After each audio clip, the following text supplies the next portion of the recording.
মারমা তরুণ তরুণীদের পানির ছিটানি খেলা।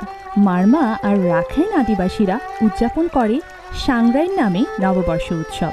চাকমারা যেখানে পুরনো বছরের আপদ বিপদ দূরীভূত করার মানুষের নদীতে গোসল আর বয়সীদের গোসল করান, সেখানে সাংস্কৃতিক বিবর্তনে বর্ষবিদায় এবং বর্ষবরণের উৎসব সাংরাইন মারমাদের কাছে হয়ে গেছে পানি ছিটানোর জলকেলি উৎসব।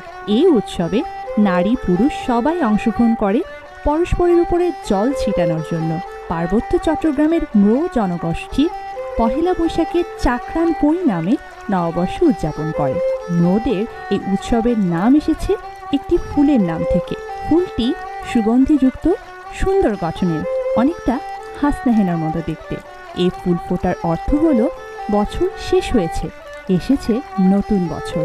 নববর্ষ উদযাপন উপলক্ষে ম্রো যুবতীরা চাকরান ফুল দিয়ে খোপা সাজায় আর ম্রো যুবকেরা পুঙ্গ বা বাঁশির তালে তালে পুষ্প নৃত্য করেন।